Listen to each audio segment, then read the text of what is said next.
Okay. I think I'm unmuted, huh? Okay, my name is Don C. I'm an alcoholic. I also am a member of the Mohican tribe. And just a couple of things about me. I have 9 children. And out of this 9 children, I have 20 grandkids and 1 great-grandchild. And finally, none of my children have problems with alcohol. Most of them are in the program and have been for a long while. And of my 20 grandkids, I only have 1 is out partying yet, but the rest of them, they are not. But I'm after this one. I called her just yesterday, and I said, "We got to have a grandpa talk." And she goes, "Oh no, not the grandpa talk." I said, "Oh yeah, we're gonna have a grandpa talk." But it's thanks to this program AA and to Al-Anon and to Alateen. It had quite an effect on our family. I never intended to quit drinking. I was beyond trying to quit. I didn't care anymore. And all the things I cared for was gone. It was sort of like one of those deals. And I think that I had divine intervention. Was one of the reasons I was able to end up there. And it was done through, I know my family, my relatives were praying for me. I know that they were, and I didn't see any results from that. And I think the Creator was trying to do something too, and I didn't see any results of that. But at the time I was married and my wife was in Al-Anon. And I remember the weekend that she caught on what Al-Anon was about. I'm telling you, my life changed. It just really, really changed. So I always say Al-Anon probably is the one that really saved my life. But I've had in the beginning I had 3 primary sponsors. One was a guy named Frank McKibben. He's out of Denver, and I call him my head sponsor. He was by the big book. I could not even mention a 12 and 12 to him. He didn't believe in 12 and 12. And he got mad at AA one time, and he took his group, Monday night group, underground in his house in the basement for 7 years. And that group did the work. They went through the book and they tore it apart and did all kinds of things. And they wouldn't let nobody come in unless he said that they could come in. He said, "It's my damn house, and I can tell you who I want in here, who I don't." Then they surfaced. And AA, in a way, they're sort of like kind of like, if you're familiar at all with Indian country, we have a way of people earning their names. And so AA is kind of like that. There's like West Side Gary, and we have these names for them. And all the AA people used to call this group the God Squad. That was their nickname for them. And then finally, 7 years later, they surfaced and they started sponsoring people, and it had a profound effect on thousands of us over that time. They really did the work on the book. They just tore it apart and did all kinds of different things. And my second sponsor was a man named Don Pritz. I call him my heart sponsor. He also was a big book guy, but somehow the way that he went through this book, he saw it all different. And so I went to the work with him, and he altered my life. It's like Kurt said, that man was one of those that I'll never forget. And we were friends for a long time. And then the third one that took me through the work was a native guy named Johnny Looking Cloud. And he was sober a long time, and he was a Lakota Sioux man. And I went to see him when I was really in a bad place, and I spent time with him, and he started to talk to me. He said, he said, I heard you talk. He said, you used to call this a white man's program. And he said, that's not what this is. He said, so we got to start to, look at that. He said, because you'll be in trouble. And so he started to, he used to take a stick when I was in his backyard. He just draw diagrams in the dirt, And so anyway, he said, I want you to take these 12 steps and I want you to put them in a circle, because that's how our culture is. Our culture is in a circle. And so he had me put 3 steps in the east, 3 steps in the south, 3 steps in the west, 3 steps in the north. The 3 steps in the east was like steps 1, 2, 3. That is the direction where you find your relationship with a higher power, God or whatever, like new sun, new day, new beginning. And then 4, 5, 6, that's where you found your relationship with yourself when you did the inventory. So now you know your strength, you know your weaknesses. And 7, 8, 9 in the west, where you made your amends. Now here's where you established your relatives, your back with your community again, making your amends, sitting right, paying money back and all that crazy stuff. And then 10, 11, 12 is in the north. He said, this is the elder's wisdom. You are now back in harmony with our Mother Earth. And that was the way that he talked to me, to be in harmony with the earth. And so what I want to do is I want to talk to you just about my current experience with step 11. My first experience is I go to page 86, I read the sentences, and I thought that's what I was doing step 11 till I was my life wasn't changing. And this guy that was taking me through the work, he said, how do you do step 11? I said, well, I'll show you. And I read those sentences and I said, done, he said, oh no, he said, what that means is when it says, think about the 24 hours ahead, you're supposed to think about the 24 hours ahead. And it never dawned on me that that's what step 11 was about. So I started to do that. And then if I was late for work, I do it in the car and I do it halfway. And I always try to do it so I could say I did it. But, I guess it changed me a little bit, but it really wasn't like that.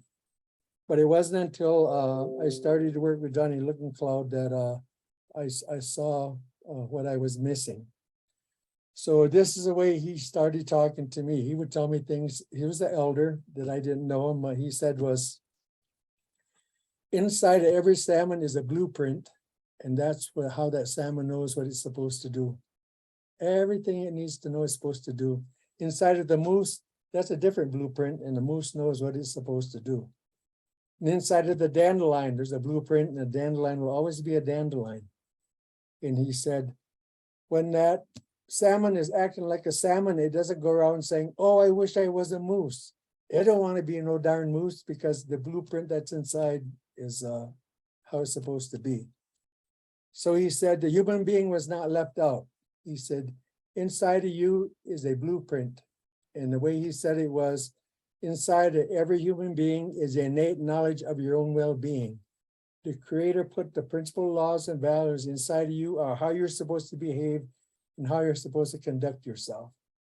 I didn't know that. I mean, I didn't know, well, where is it, or I had all these questions, but he would talk to me in this way. And then what he told me was inside of my head, at first it starts out as empty. Then a long time ago, the elders, they knew exactly how to put the right information inside your head. And it was called his teachings by the cycle of life. And the cycle of life consisted of beliefs, attitudes, habits, and expectations. So certain things that you believe. And then what I found out was, when you learn to tie your shoe, at first you got to think about it, then pretty soon you just do it automatically. It's a habit. Then you put on your shirt a certain way. At first you're struggling, and pretty soon we're very automatic. We have habits that we do. Well, not just physically, but mentally. We have thinking habits. I didn't know that either. So I grew up on a reservation. My dad was an alcoholic. He was very violent when he was drinking. All that, our family kept secrets, all that stuff went on. And so I didn't really necessarily grow up with supposedly according to what my blueprint was, because I grew up thinking I was no good and I was good for nothing. And then once you have that, you don't have to think about it. You're just that way automatically. You just automatically go there, and then you grow up that way, and then first when you're married that way, and then you treat other people that way. I had none of that idea. But what Johnny Lookout told me was, he said, you didn't stay and be in harmony with the earth like your grandpa. I lived with my grandpa. He said, you took alcohol, and alcohol took you way into space. He said, you almost died. Then he said, in that space, there's a program called AA. And he said, in the AA, there's the 12 steps. And those 12 steps will lead you gently back into be back in harmony with the earth. And so a lot of this, I didn't even understand what he meant. I just nod my head, when that old man was speaking like that. And so he got me into the 12 steps again. And so the 12 steps started to help me unwind, started to let me see things I never thought I would see before. And then what I started to find out was I learned step 2. There was came to believe there was a power, vision work started to take place there, and then more vision work in the fear inventory. What would God have you be? And then more vision work in the sex inventory. What should I have done instead? And then, so what I started to learn from him was 10 and 11 is implementing a vision. It is showing you in that blueprint that you don't know where it is. It teaches you to go and to look inside of yourself, and then to get the guidance, and then you can have this blueprint. Then he would tell me things like, the book tells you things that's possible. And he said, one of the things that says, we have the ability to carry a vision of God's will in every area of our lives.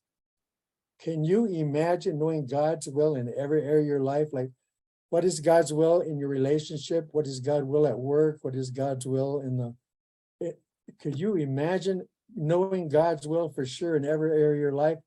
The book says this is possible, that we have the ability to do that. And so the way he explained to me, he says, this is where the 10 and 11, this is the one that helps you to see this thing that you're supposed to see. It'll help you to discover that. And so how he explained it to me, this old man, he just, he would tell me things, and sometimes it'd take me 6 months before I understood what he would say, but I would kind of try to do what he said, like this. And so he told me, he said in step 10 and 11, he said, first of all, what you do is, he said, you got to use the medicine. And so he taught me how to use sage, and this is a sage plant. And then I have like a prayer feather that I use for this. And this prayer feather, it tells you all the things you want to know about the universe. There's a man side, there's a woman side. The center of the feather is AA's 12 steps. That's the principles. And then at the bottom, when you first learn it, the feather is fuzzy, there's a lot of conflict. And pretty soon you start to learn to grow, and it starts to get better and better. You come closer to be in harmony with the principles. This is the way the old man, taught me. So he said, this feather is a teaching feather. It'll tell you everything that you want to know. And he said, one thing about step 10 and 11, he said, there's 2 areas. It's always about your thoughts. Step 10 and 11, it's about your thinking. And he said, there's only 2 places your thoughts could go. One side is love, one side is fear. No matter all your thoughts can go love or fear. And he said, so what you do is you light your medicine. And so when I light this medicine, then it turns into smoke. And the smoke is where the spirit is. And so this is where the medicine is hidden there till you set it on fire and you smoke it, and then you smudge yourself, it's called, with this. So I learned to take step 11 in the morning when I would do it, and I would start to use the medicine. And I found out I was not violating any traditions, using the Indian way, using the culture. And I wasn't going to hell because I do it and I didn't violate. And I started to find out this wasn't a white man's program. This program was about helping us to stop drinking. It had nothing to do with me being an Indian or what. You didn't care whether I was an Indian or not. You guys just helped me to quit drinking because I couldn't quit on my own, you see. And so what I learned was when I do the 11th step in the morning, I face to the east. new sun, new day, new beginning. When I do the 11th step at night, I face to the west, like sunset, let it go, nighttime. So that's the part where you start to let things go. And so what he showed me was the intent of the morning step 11 is to position yourself in the love system. You got two choices, love or fear. So you position yourself into the love system. And so I light my sage in the morning, and so it's burning all while I'm doing this. And then these steps, how they seem to be me, they're like a magical or like a cloud above us. And when you come under that cloud and you're 3 months sober working steps, it rains down what you're supposed to know that'll help you get your clarity that you need. Then you're maybe 3 years sober, you go through this work, you don't need to change nothing, you have to add nothing. But now that cloud says, oh, 3 years sober, I'm going to give you a little bit more insight, a little bit more depth, and I'm going to let you know what it is. And what I found out in my 44 years of sobriety is still doing that. I don't have to change none of the wording. I can still go to this big book and it's still there. I see things in that darn book.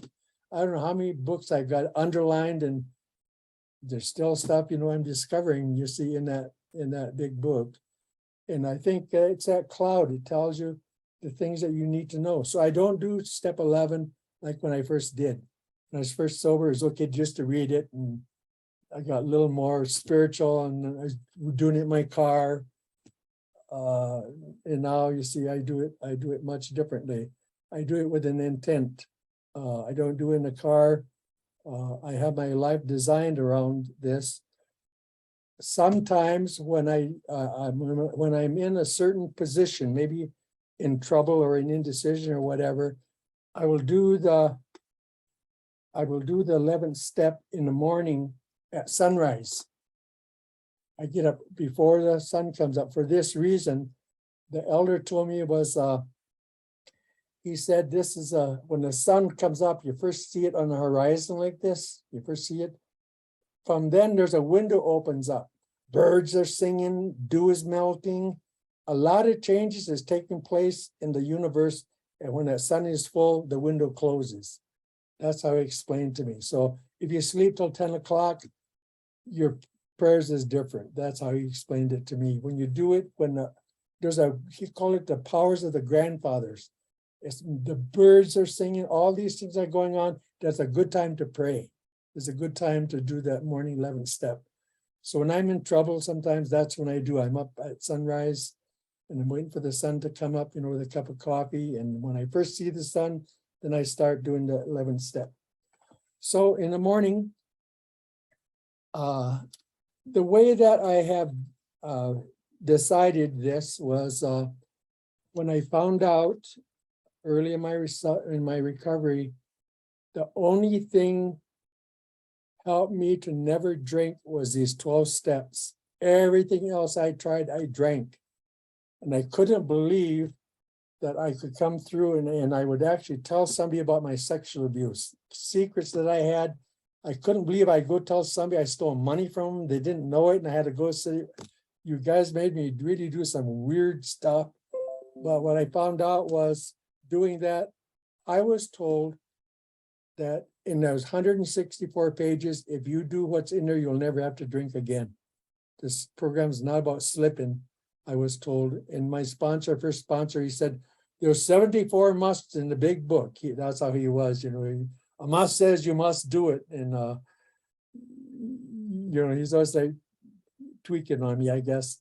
But anyway, once I got this idea, I said, I'm going to do this as my way of life. What I found out was these 12 steps, they taught me my culture. They taught me our native ceremonies. I didn't know those before, they were surface. It wasn't until I got to these 12 steps and you guys as my teachers that I started to understand the power behind our ceremonies. I never saw that, before. And so when I get things going, then the first so I go right by this big book. I do my morning meditation by the way the instructions are. If somebody gives me something really fancy that's on TV or whatever to do, the 7 habits of this or whatever it is, if I can't reconcile in these 12 steps, I don't do it. Because this way that you guys showed me, 44 years, I ain't drank and I ain't cheated and I ain't sipped and I ain't smelled nothing and I smoked no dope, nothing exactly. You told me if I did it precisely what was in here that I would do it, to the best of my ability. And so when I light my sage and I get going, then I do that first instruction. This is to position me in the love system. So I think about the 24 hours ahead. So I have my cup of coffee, and this is where I might even end up making a to-do list. But if I go, oh, Saturday, you got to go change your oil. Whoops. That's Saturday. That ain't today. So when I find my mind goes ahead to a different place or it jumps like it does, then I got to come back because that's not what the instruction says. It says, think about the 24 hours ahead. And so that's kind of how I sit there and I do that. And I light my sage. If my mind, sometimes my mind will take off and I'm jumping out to next week, next year, and all that crazy stuff. Or, well, I got to give an 11-step talk, for Toronto, and what am I going to do? And whoa, that was a couple of days ago, So I'm just kidding. But anyway, that's what it says. Then the next thing it says you consider your plans for the day. So here is where I might, if I have extra meditation stuff I want to look at, I do it here. In a nightly review at the very end, it says you ask for corrective measures. Then you go to sleep. This is where I get the feedback for the corrective measures. Consider your plan for the day. In that plan, I found out after about 5 years, that used to be my to-do list. And I found out from Johnny Looking Cloud that what that is, that looks at my intent of my being, my character. So if I was really a jerk yesterday, then when I take it to look at this, consider your plan for the day. Today, I intend to be kind. Today, I intend to listen. Today, I intend to, so I bring my intent based on the nightly review. So I look at my intent. This is how I know my latest way that I've been taught to do it. And so I do it that way. Then when that's done, it says you ask God to direct your thinking. That is an important one for, I think, this reason. The way that the human being is designed, my head, it is designed to think. That thinking, what it does is it creates actions. Those actions are done to people or places or things. Then those actions create results. So some of the results, I hurt them, I tell them off, or I, run my mouth again or whatever. The thing is, those results are measured by natural law called consequences. So the natural law says, if you think this and you act like this and it causes this, you're going to have to pay. There's some consequences you are going to get for doing so. So my thinking is cause and the result is effect. So what I learned when you ask the creator, that's what I call my God, the creator, to direct my thinking. Now I've done something different. In front of my head, I've asked the creator to direct it. Now that's cause. So now my thinking is effect. And the actions and the results and the consequences, and my life improves when I have God directing my thinking. You see how that works. And then I have this past. I change on God sometimes too. I did some talking to some of our native elders about God, about the Creator, and I said, how did you talk about them? How did you pray? What did you say? And what I found out, in our language, we can say things that's not in English. Language is an interesting thing. There's things they can say that's not in English. And what I found out when they talked about the Creator, it was always a spiritual something, some kind of a spiritual name. Then what I discovered when the Europeans came here, when they taught us about God, they said, oh, by the way, God is a man. They made God a gender. And a long time in my sobriety, when I looked at God, I made him like a superhuman being. He wasn't nice, he was like really nice. And he wasn't kind, he was super kind. He was a good guy, and he was like a grandpa. So all my beliefs that developed was that God was this superman or super being. But then the 11th step changed that, and now I don't look at that today. So when I do my 11th step, I try to not make God a man or a woman. And you hear that like, well, I'm gonna make God a woman. Well, go ahead, but then you just created a different problem with the same deal, you know. So what I learned is asking God to direct my thinking about the closest I could come to where the elders would talk about how they talked about God was very similar to a guy named Emmett Fox. Emmett Fox talks about these 7 aspects of God. He said, God is a love. Well, the elders, they had that. And then they said, God is intelligence. It's not that he's smart. He is the intelligence. He is it, you know. And that's how the elders would speak. And then God is truth. It isn't like he knows the truth. He is the truth. And, you know, there's the 7, his principle in his life and his soul. And soul means he has the ability to shape himself into all different objects and not be divided. He can be a tree and then shape himself into a human being and shape himself into, and so it's just it's all interconnected. And that's exactly how our elders always talked about the Creator. They always said the center is everywhere. And I never understood what that meant, you know, till I come to you guys and started to let these 12 steps here you know, show me new ways of looking at things. And so one of those 7 things that the Creator is a spirit. So that's how I look. I'm talking to a spirit, and I'm not talking to no man. I'm not talking to grandpa, like I used to say, always just like a grandfather elder, and I had him an old gray haired and sitting on a, you know, and smoking a peace pipe and everything, and was limiting my beliefs. And so I had to change. I chose to change it, and I'm very comfortable now looking at the Creator as not as a human. Now I don't say him, or in English you either got her, him, or it. That's your choices, but that's a language. You have him, her, is it. In our language, we have more choices. We have a way to talk in the spiritual world that doesn't exist in the English language, because the way the English language, you know, was developed, like for example, in our language, if you take an organizational chart and you ask the elders to describe this organizational chart, they can't do it. Our language does not exist like in boxes or squares or levels or sub or more managers or less managers or supervisors.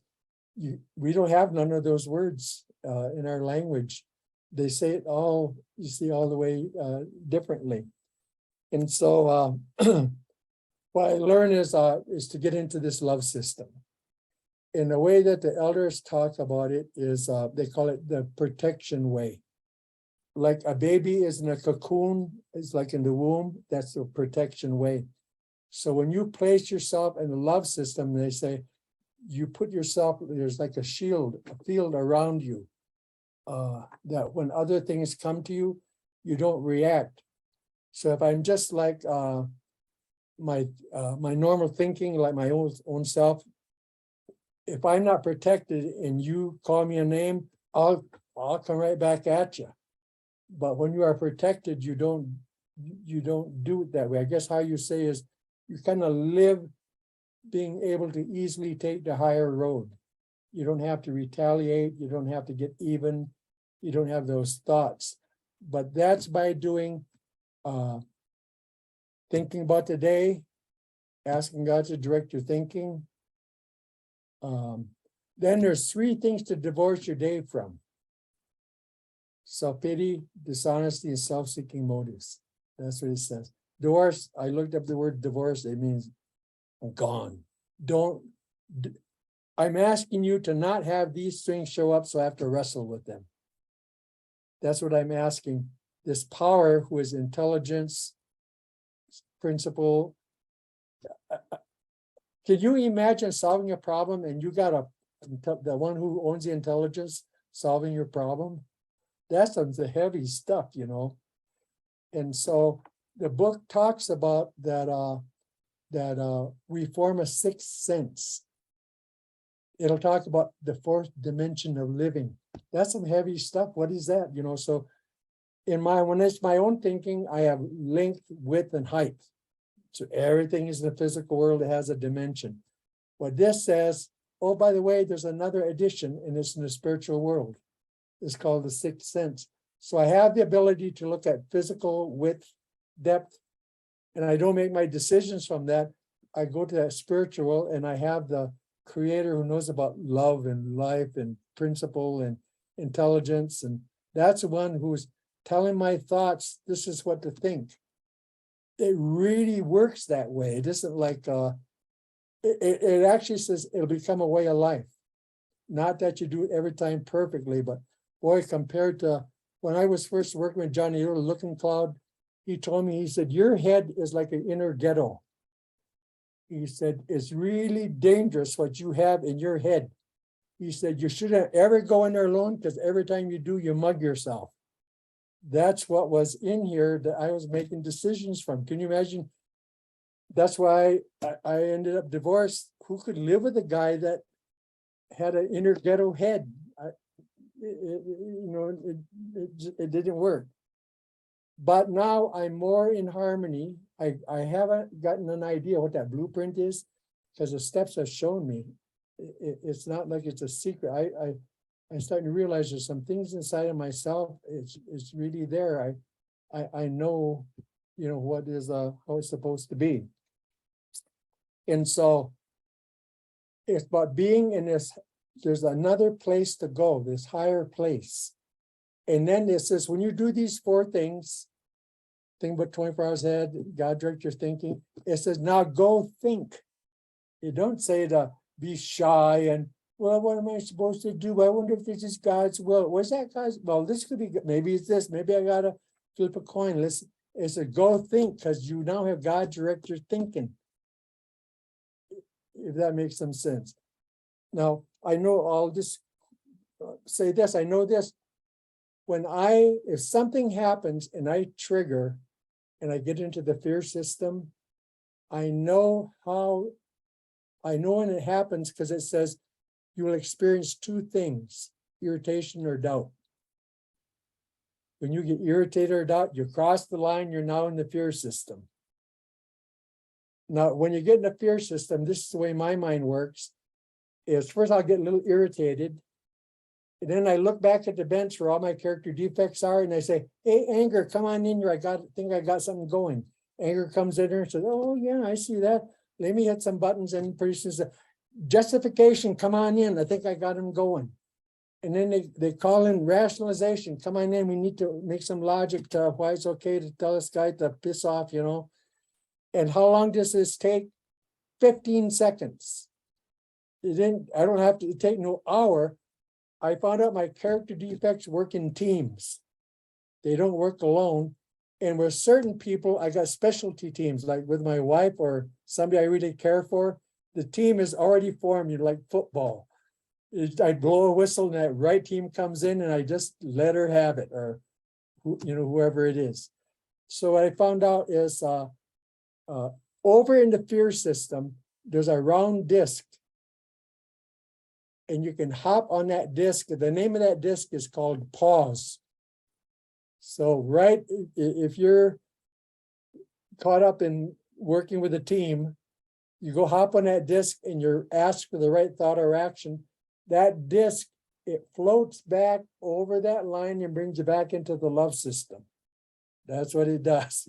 It brings you back in there, but it does the pause exists in the fear system. That's what I found out. So I found out that pause. So the trick is, somebody made me a bracelet and it says the first 5 seconds are golden. And what that means is if I catch it just when I'm irritated, I'm not dealing with the team. If I don't catch it right there, I'm not dealing with the team. That's what the deal is. And so I work on that. And so when our thoughts are in a different place, a plane, a higher plane, that's really good. Then it says at nighttime, I'm going to do my performance appraisal. God's going to do my performance appraisal constructively. And he's going to say, okay, here's 13 questions that you're going to ask, and then we'll let you know how you did. So first of all, he says, was you dishonest? Now I can think, all right, I mean, 2 times that I can recall, I probably, yeah. And how about yeah, I had some selfish going on today too. And how about some fear? Yeah, I had some fear. So what happens? Let's say I don't do a nightly review. So I have this plate at nighttime and I get 1 pound of resentments, 2 pounds of fear, a half a pound of selfishness, a little bit of dishonesty. I go to sleep. Then I come back in the morning and I bring that plate and I'm ready to do my morning meditation. And so I asked God to direct my thinking, and I got this plate of stuff that I didn't clear out. And so then I go through that stuff, and then things don't seem to work exactly right, but I'm winging it pretty good. Then by Thursday, I'm wondering, why the hell does this step not work? Because I got now 15 pounds of crap on this plate because I never did anything to get rid of it. And then, you know, I'm just panicking. What is going wrong? And then I'm calling sponsors and what am I not? Then I need a meeting, or I need to, I gotta, go through all this stuff.